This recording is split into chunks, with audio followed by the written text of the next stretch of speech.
At first glance, moving an entire house sounds like the ultimate version of moving day. You lift the building, put it on wheels, drive it to a new address, and set it back down. Sounds simple. It is not. The real operation is a carefully choreographed chain of engineering, permits, utility work, traffic control, and timing, where a single mistake can turn a house into a very expensive pile of lumber. The first surprise is the scale. A typical house can weigh hundreds of thousands of pounds before you add the foundation, furniture, or anything else that is not meant to travel. The building may be 2 or 3 stories tall, wider than a normal lane, and too long to make ordinary turns. In some cases, the actual physical move takes only a few hours. The preparation can take weeks or months, and the bill for a complete relocation can range from tens of thousands of dollars to well over $100,000, depending on the building, route, permits, foundation, and obstacles. The strange part is that the house itself is often not the hardest thing to move. The hardest thing is the world around it. A power line does not care that a 5,000 square foot Victorian is approaching. A traffic signal does not politely fold itself out of the way. A bridge has a load limit. A tree has branches. A road has corners. And every one of those objects has to be negotiated before the building ever leaves the ground. The key piece of jargon is structure relocation. That simply means moving the structure itself, rather than demolishing it and building another one somewhere else. The building is treated almost like an oversized piece of cargo. But unlike cargo, it is a piece of cargo that was never designed to be lifted. It may have been sitting on the same foundation for 50, 100, or even more than 100 years. So the first job is not transportation. The first job is convincing the house that it can survive being separated from the ground. That begins with an inspection. Movers examine the structure, the foundation, the framing, the basement, the crawl space, and the route. A wood frame house is usually easier to move than a heavy masonry structure because wood framing can flex and distribute forces differently. A building that looks perfectly solid to a person standing inside it may still have weak points that become serious when the whole structure is lifted. The question is not simply, can this house move? The question is, can this house move without twisting itself apart? Once the building is considered a candidate, the crew starts preparing the underside. They excavate around the foundation. They create openings for steel beams. Those beams are inserted beneath the structure so the load can be transferred from the old foundation into a temporary steel frame. This is the moment when the house stops being supported by the foundation and starts being supported by the moving equipment. Hydraulic jacks then raise the structure. The movement is slow because the goal is not to get the house high in the air. The goal is to lift it evenly. If one side rises too quickly, the building can rack, meaning it can distort out of square. A door that worked perfectly yesterday may suddenly jam. Windows can crack. Framing can take loads it was never meant to carry. The equipment is powerful, but power is not the main advantage. Control is. Modern hydraulic systems can distribute lifting force across multiple points, allowing the crew to raise a large structure gradually, instead of trying to yank it upward with one enormous machine. After the building is high enough, the moving gear is positioned underneath. Depending on the structure and route, the house may be placed on a specialized trailer, a set of hydraulic dollies, or a steel platform supported by multiple axles. The exact setup varies, but the principle is the same. Spread the weight, keep the structure stable, and turn the house into a controlled vehicle. Then comes the part most people imagine first. The house moves, but the route has already been treated as an engineering project. A crew may inspect every turn. They check road widths, overhead clearances, bridge capacities, slopes, traffic patterns, utility lines, signs, trees, and anything else that could interfere. A route that looks short on a map can be impossible in reality. A house can be too tall for a power line, too wide for a corner, too heavy for a bridge, too long for a roundabout, or simply too awkward to maneuver through a neighborhood full of parked cars. That is why the route is often the real product being sold. The mover is not merely transporting a building from point A to point B. The mover is creating a temporary corridor through an existing city, and that corridor can require a surprising number of other participants. Utility companies may need to disconnect or temporarily raise lines. Tree crews may prune branches. Police or traffic officers may control intersections. Road authorities may issue permits. Engineers may verify structures along the route. In San Francisco, the 2021 relocation of the 139-year-old Englander house required coordination with more than 15 city agencies, and a route that involved trees, traffic signs, overhead obstacles, and narrow urban streets. The money also comes in layers. The first layer is the physical preparation. The house has to be surveyed, excavated, supported, lifted, and attached to the moving system. That means specialized equipment and skilled labor before the vehicle even starts moving. A general industry estimate for the structural move alone can be around $12 to $16 per square foot, although actual projects vary dramatically by size, location, structure, and difficulty. The second layer is the route. A house is not just traveling along a road. It is temporarily changing the road. Permits have to be obtained. Traffic may need to be controlled. Obstacles may need to be removed or altered. The route has to be inspected and sometimes modified. Those costs can become a substantial share of the total project, especially in dense urban areas. The third layer is the utility network. Electricity, telecommunications, gas, and other services may cross the path. A moving house can be only a few feet away from an overhead line and still be unable to pass. Sometimes the line has to be disconnected.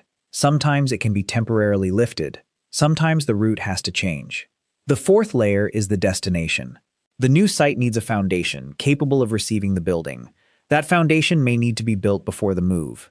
It has to be aligned with the structure. It has to be strong enough for the load. And it has to meet the relevant building requirements.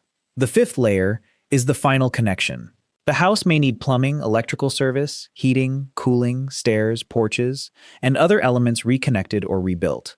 A building can arrive successfully and still not be ready to live in. This is why the price of a house relocation is not the same thing as the price of driving a house down the street. The structural move is only one part of the transaction. Permits, foundations, utilities, escorts, and repairs can push the overall project much higher. Some estimates put complete relocations in the $100,000 to $200,000 range, while simpler moves can cost far less, and exceptionally complicated projects can cost considerably more. And now comes the unglamorous side of the business. The equipment has to be maintained. Hydraulic systems need inspection. Trucks need fuel and repairs. Crews need to be available on the exact day a move is scheduled. Weather can delay a project. A permit can expire. A utility company can change its schedule.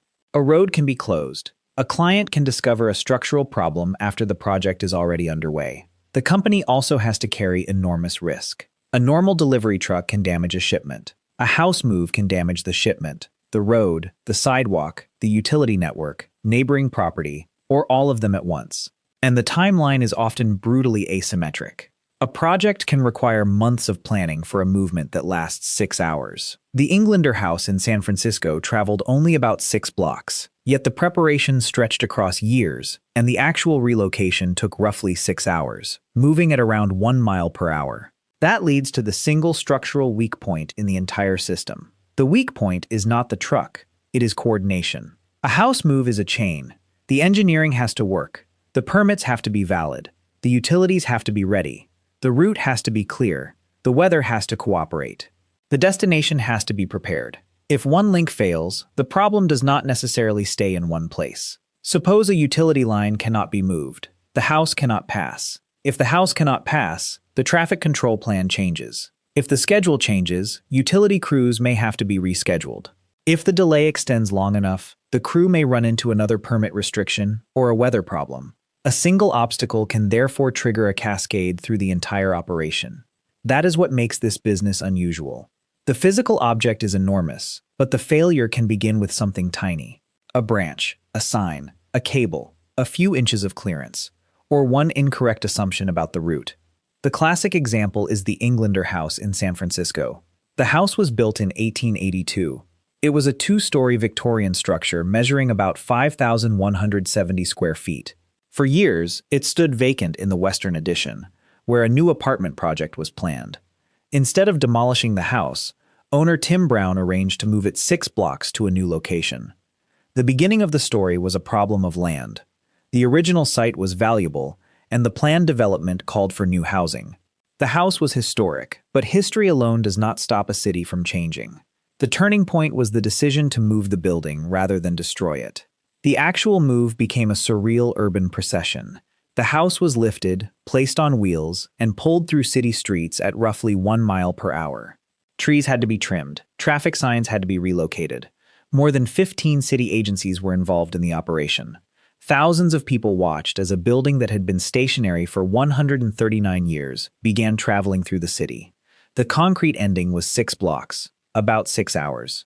One Victorian house delivered to a new lot instead of being demolished. The total project cost has been reported at around $400,000, with roughly $200,000 for the move itself and another $200,000 in fees and related expenses. That number is a useful reminder of what the industry is really selling. It is not cheap transportation. It is a temporary, highly specialized engineering operation inside a living city, and the industry is being reshaped by a force that has nothing to do with hydraulic jacks: land. In cities where land is expensive and housing is scarce, an existing building can sometimes be worth more than the cost of moving it. Historic preservation is another reason. So is flood risk.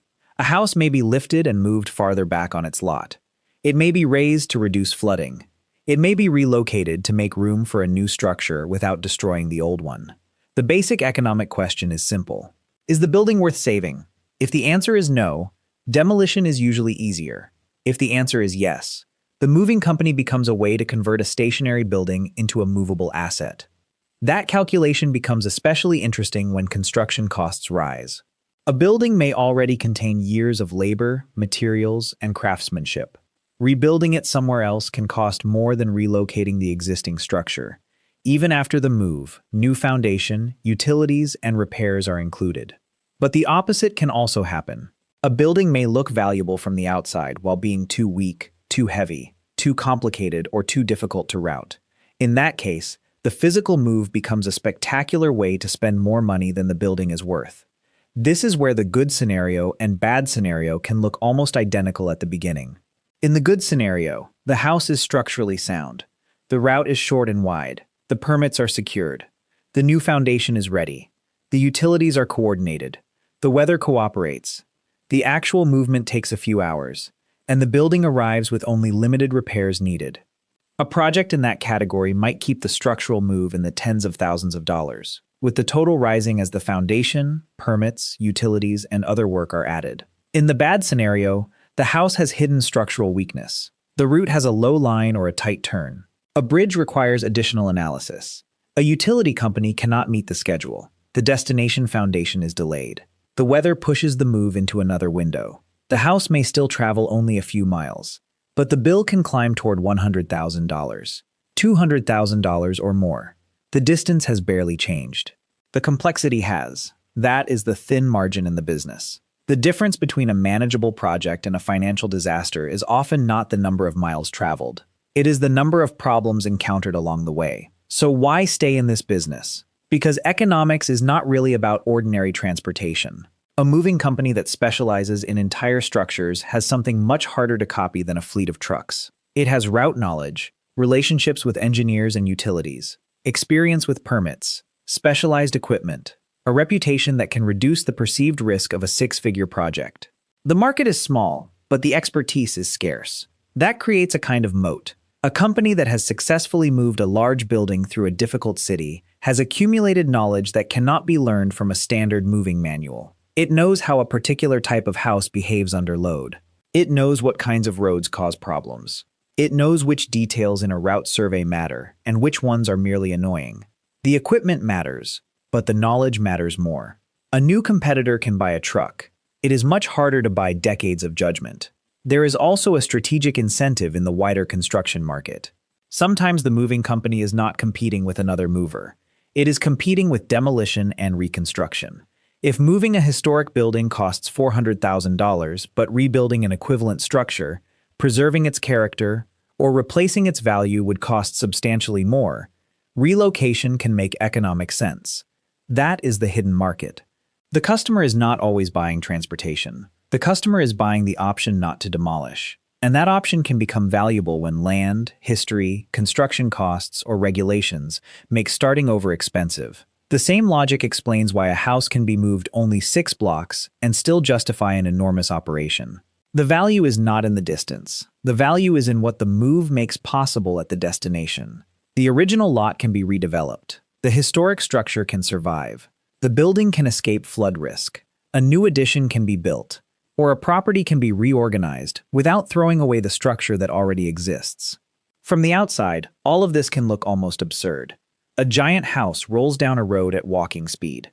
People stand on sidewalks, trees are trimmed, signs disappear, traffic stops. A building that normally represents permanence becomes the slowest vehicle in the city.